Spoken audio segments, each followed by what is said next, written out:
No one saw it arrive. It was just Oh, there, floating quietly near Saturn's moon. Titan, a massive dark object, longer than any known ship. It didn't move. It didn't send signals. It didn't respond to any calls. At first, people thought it was just space junk. But the closer Earth's satellites looked, the clearer it became this was no junk. This was a ship, a silent one. Commander Raina Wells stared at the screen. The image showed the object from orbit black, smooth, and shaped like a dagger pointed at Titan. There are no signs of life, the tech officer said. But it's not empty. Raina narrowed her eyes. What do you mean? There's energy inside, very low, like it's sleeping. Raina didn't like that word. Ships don't sleep. Machines don't sleep. But something about this one felt different. She looked at the crew. Prep team, we're going in. The exploration shuttle moved slowly toward the ship. They named it Object 92. The closer they got, the stranger it looked. There were no engines, no windows, no markings. It looked like it wasn't made to be seen. Raina, along with two others, Lieutenant Juno and Tech Specialist, Marcos entered through a strange circular opening. The door just opened by itself. No sound, no lights, but everything inside was clean. To clean, no dust, no damage. The air inside was breathable, even though no system was running. It felt like the ship was frozen in time. Anyone else getting a weird feeling? Juno asked. Raina nodded. Like we're being watched. Marcus touched one of the walls. It's warm, he said. But there's no heat source. They moved deeper into the ship. The hallways were long and straight. No signs of who built it, no signs of life. Then, a door opened ahead by itself. They looked at each other. Raina raised her weapon. Let's move. The room inside was wide, round, and empty except for a single chair. The chair was facing away from them. Someone was sitting in it. Hello, Raina called out. No answer. Juno stepped forward slowly. Da-da-da-da-da-da. His boots echoed in. The silence, sir. Can you hear me? He touched the chair. It spun around, empty. There was no one there. But something happened. The lights came on dim, blue. The floor began to hum. And from the walls a voice spoke. Now it begins. Raina froze. The door behind them closed. Who said that? She shouted, no answer. Marcus ran to the door. It didn't open. We're locked in. Suddenly the walls shifted. Screens appeared, one showing different images. Earth, Mars, the moon, and then Ver. On -6, all peaceful, then gone. Each world disappeared on screen, one by one, as if something erased them. Juno whispered, What the hell is this? The voice returned. Correction begins. Balance must return. This is not war. This is the cycle. Raina's heart pounded. Cycle of what? Collapse. Back on Earth, communications with the team went dark. The ship powered up. Its shape began to change, smooth surfaces unfolding like petals. Energy pulsed through its skin. The military watched in horror. It was no longer a silent object. It was waking up. Inside, the team was thrown to the floor as the ship moved. No engines, no sound. But they felt it. It was going somewhere fast. Marcus looked around, terrified. We didn't find a ship, Raina whispered. It found us. The message came at 2:14 a.m., Earth Central Time. A deep, broken signal. One word. Help. Then, Silence.Vire on -6 was a human colony planet. Over 40,000 people lived there, scientists, engineers, families. It was known for its peaceful weather and beautiful blue forests. Now, there was no signal, no reply, no sound, nothing. Commander Raina Wells stood in the control room on Earth, staring at the screen. What do we have? She asked. The satellite? Operator's voice shook. Last image from Virion 6. They sent 1 minute after the distress call. The screen flickered. VIRE on -6 looked normal. Clouds, forests, cities lit up at night. Then, static. The next image came in. It was black. No planet. Just space. Gone. How is that possible? Raina said. The room was silent. A planet had vanished. No explosion. No debris. It's just gone. Back at the Titan research station, the captured ship Object 92 was gone too. Right after the Earth team lost contact with Raina's group, the ship disappeared from orbit. Just blinked-out tracking stations tried to follow it, but it moved faster than anything they had ever seen, somehow. It appeared near Viren 6 just minutes before the colony vanished. A week later, a single escape pod was found drifting in deep space. Inside was a man, his face pale, his hands shaking. His name was Dr. Linvero, a scientist from the colony. He was alive. But barely when they opened the pod, he screamed, "Don't let it hear you. Don't make sound. It listens. It listens." Then he passed out at the Earth Medical Center. Dr. Linvero slowly recovered. He didn't remember much, but he remembered the hum. A sound, he said quietly. A low vibration, like the whole sky was humming. It made our ears bleed. He described the moment Virion 6 fell. The ground cracked. Buildings vanished into light. No fire, no noise, just light. Then gone. People weren't killed. They were erased. Military command held a secret meeting. Satellite data confirmed it. The same energy pattern was detected near Titan, and then near VIRE on Dash 6. It came from the ship, but it wasn't a weapon. It was something else. Something older, smarter. Something that didn't destroy, it removed. Some scientists believed it wasn't a ship at all. It behaves like a living thing, said Dr. Harper, a Xenotech expert. It moves with purpose. It studies, selects targets. Raina, still missing, had called it the cycle of collapse. No one understood what that meant yet, but now. Earth feared the cycle had begun. Then the message came. Not from the ship, but from deep space. A voice, the same one heard inside. Object 92, Virion 6. Failed. Balance restored. Next, Chiron. The room went cold. Kier-An was another human colony, home to 120,000 people. Earth sent ships to evacuate. It would take days to reach them. They had hours. On Kier-An, people looked up into the sky. The stars were moving. No one knew that death was already above them.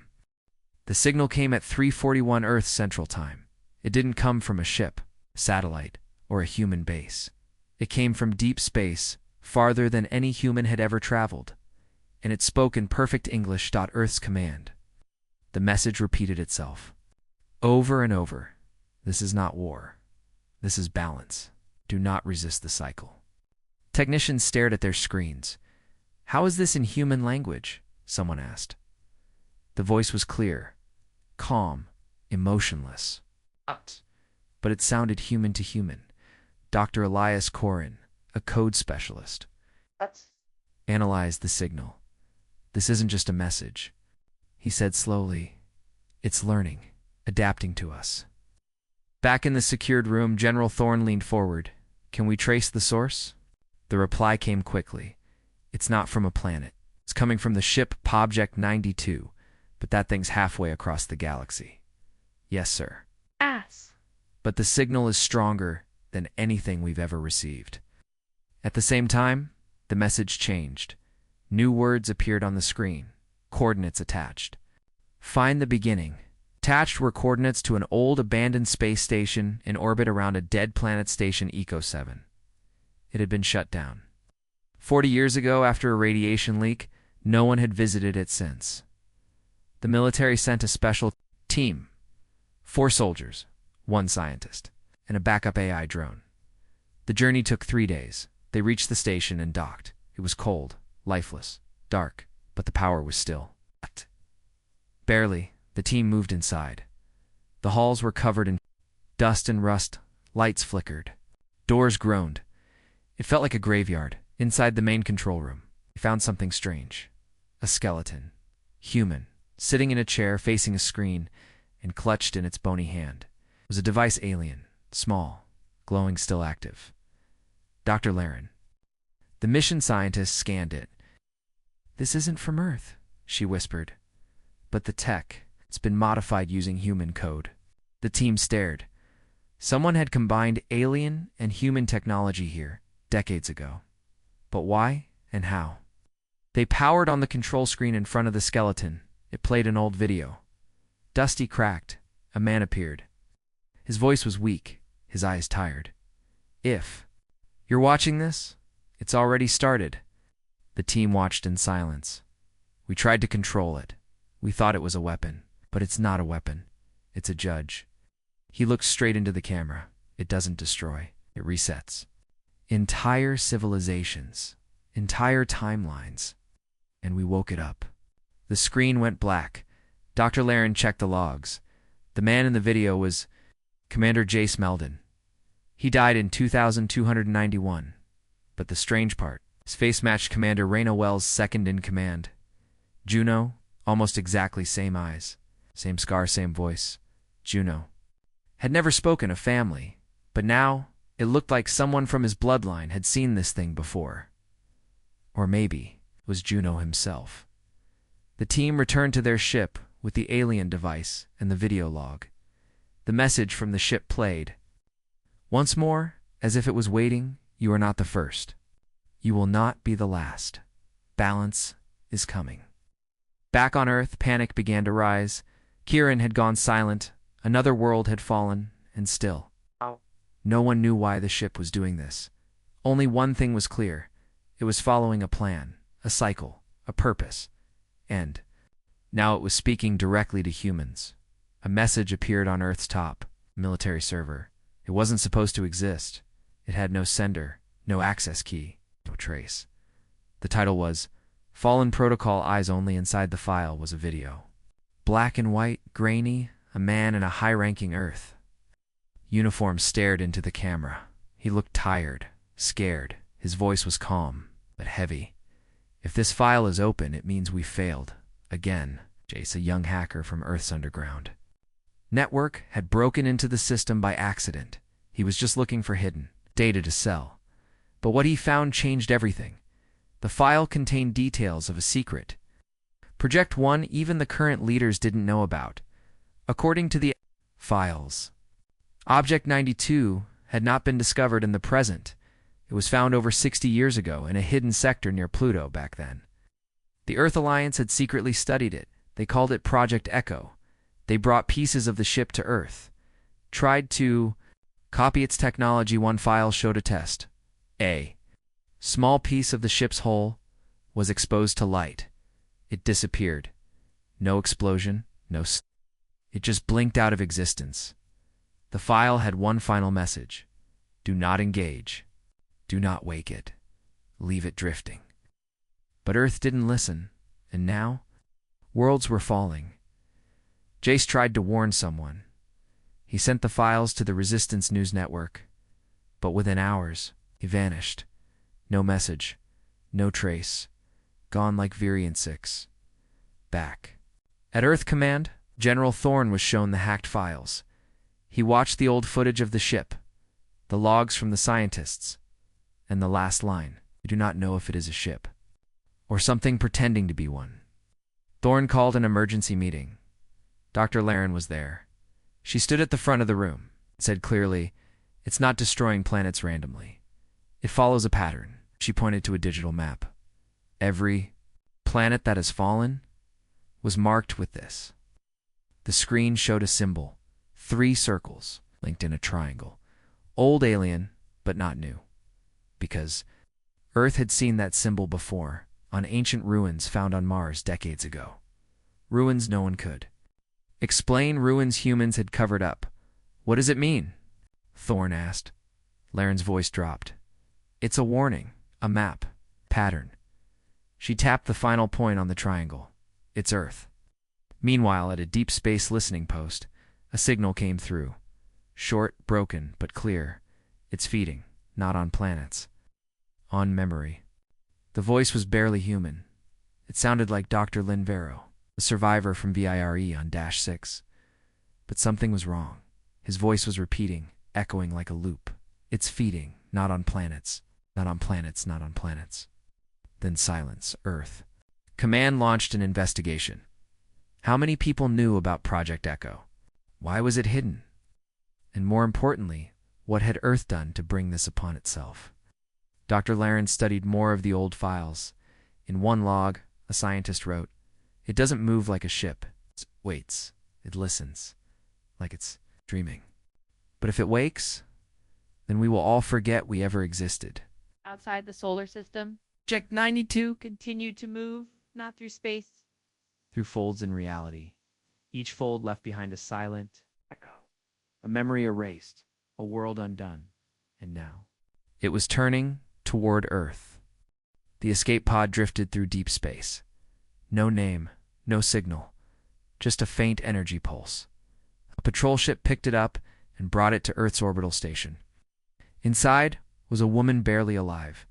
She wore a colony uniform from Kiaran, the planet that vanished 2 weeks ago, but Chiron didn't have survivors until now. When the medics opened the pod, the woman's eyes snapped open. She screamed, not in pain, but in confusion. "Where am I?" she gasped. Who am I?" Dr. Laren was called to examine her. The woman had no injuries, no burns, no bruises. But her mind was blank. Her name, her family, her job all gone. She didn't even remember what a planet was. But then she said something strange. I heard humming, and then the sky turned to glass. Everyone in the room froze.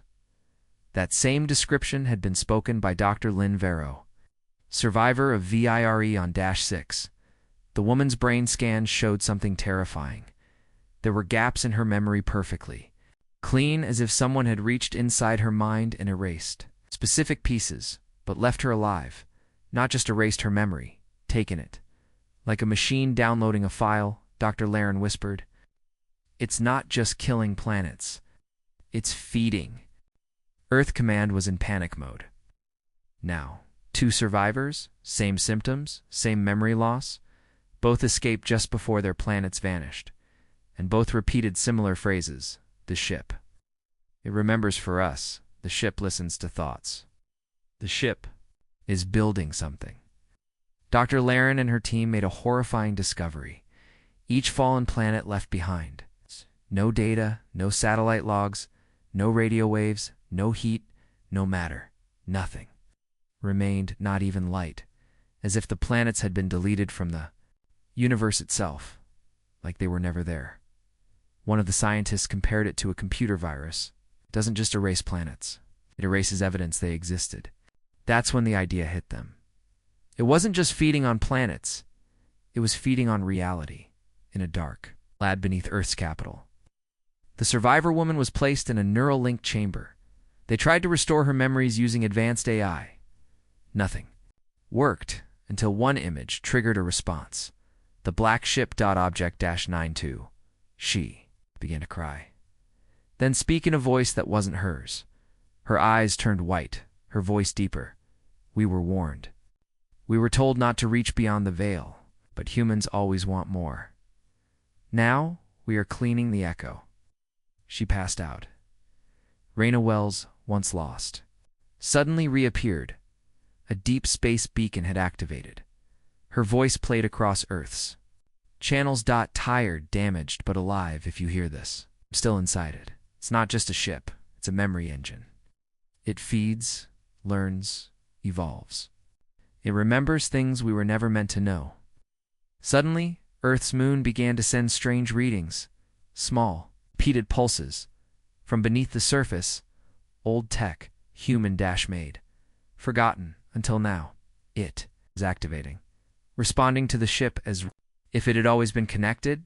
Back in the chamber, the survivor woke up one last time. She whispered, "It's almost full. One more planet. And it begins." Dr. Laren stared at the screen. Only one human planet was left. Earth. It began with a sound, a soft beep, then a blinking light deep inside an old Earth military base burial site 7. Hidden beneath the ice of Antarctica.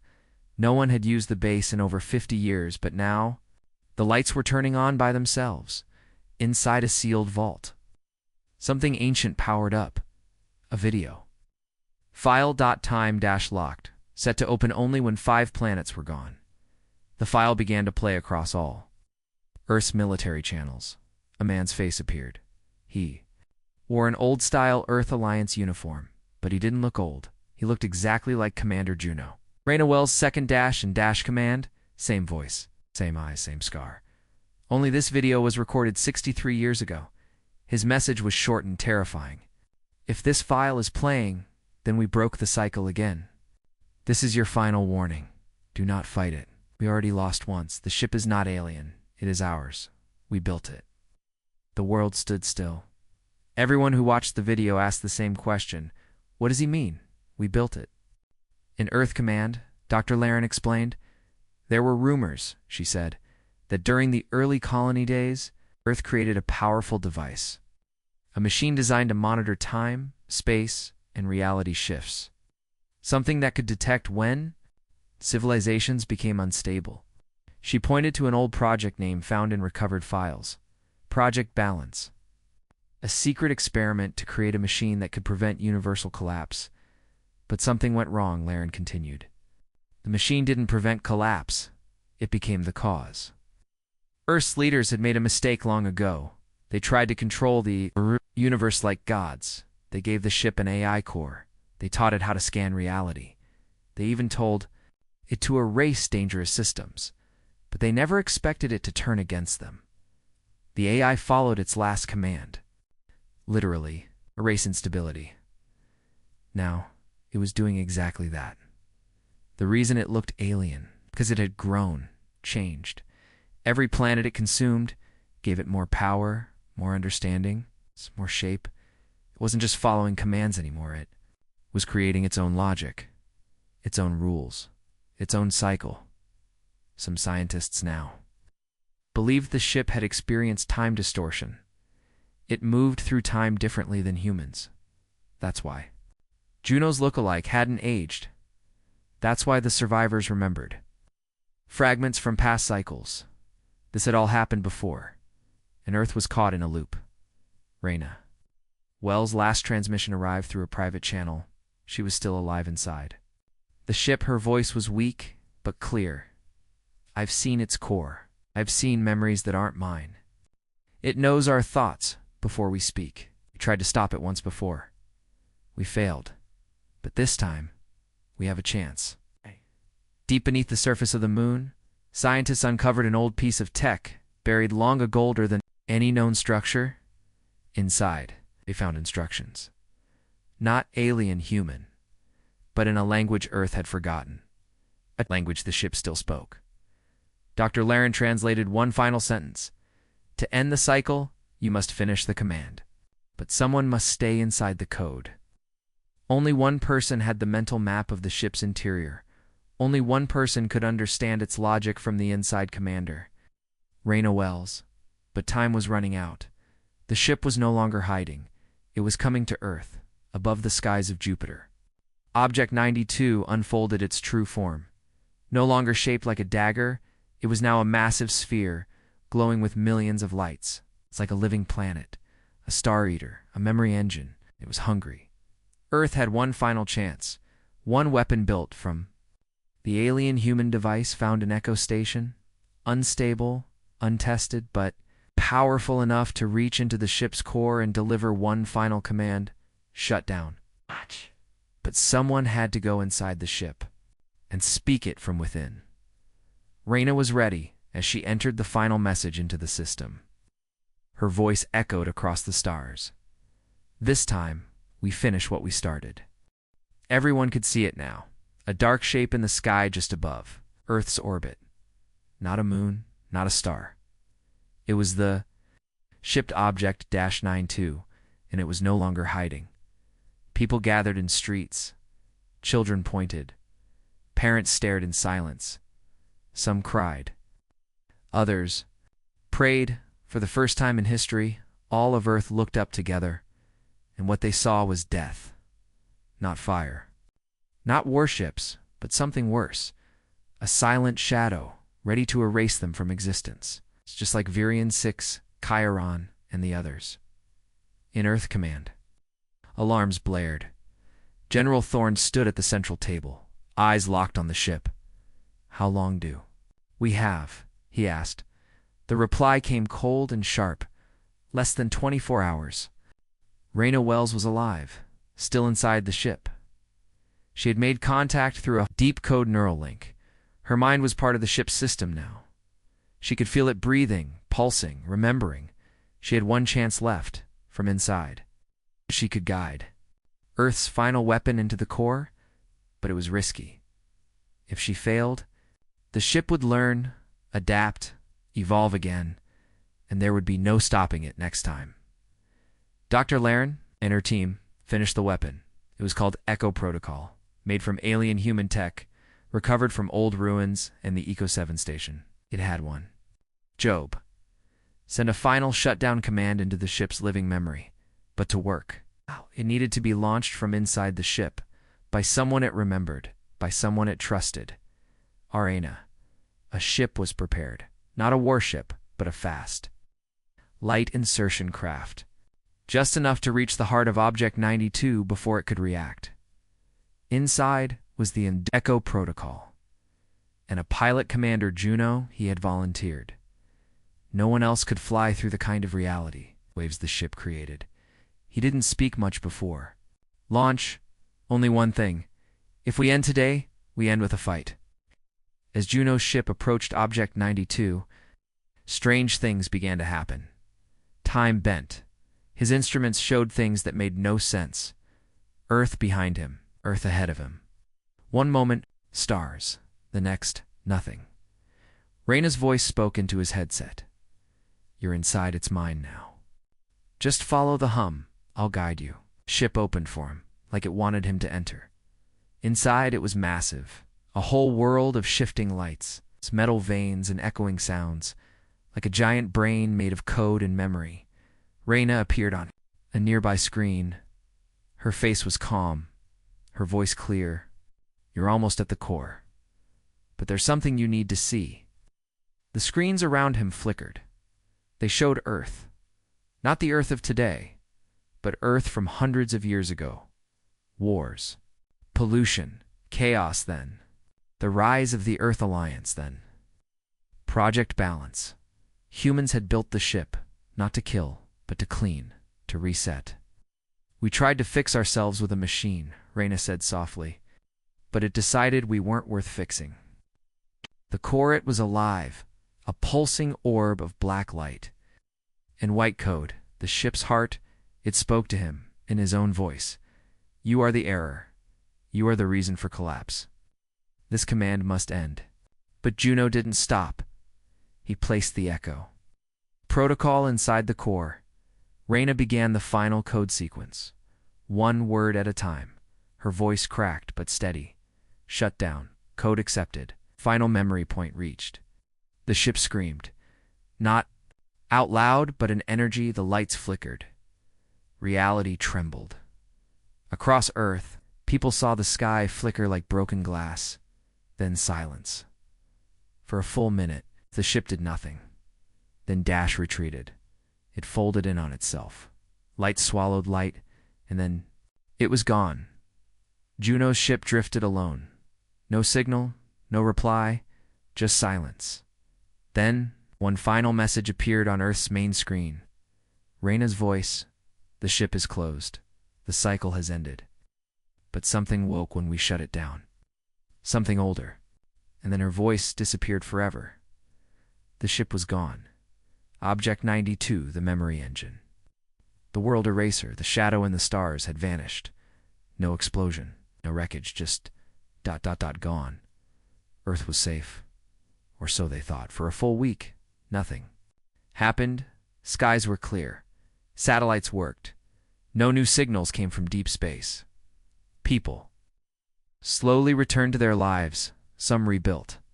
Others mourned. The world had lost billions across the colonies, but Earth had survived in a quiet underground lab. Dr. Laren played the last message from Raina Wells again and again. The ship is closed. The cycle has ended. Woke when we shut it down. Something older. Laren didn't understand. What could be older than the ship? It had moved across time. It had erased planets. What else was there? No. Then came the earthquake. Not from underground, but from above. A shockwave of data, invisible. Instant, all across Earth. Black dot and then symbols appeared.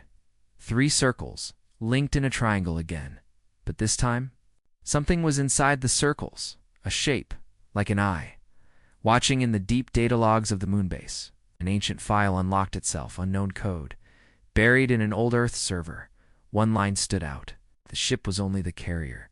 The true intelligence is still outside. We called it the Architect. Back in space, Juno's ship floated in silence. No signal, no sound, just darkness. But Juno was still alive. Barely his systems were failing, oxygen low, lights flickering. He looked out at the stars, thinking of Earth, thinking of Reyna, then a voice spoke in his ear. Not Reyna, not the ship. Something else. You stopped the cycle, but you did not stop the purpose. We are the first makers. We built the memory engine to prepare you. Now you are ready.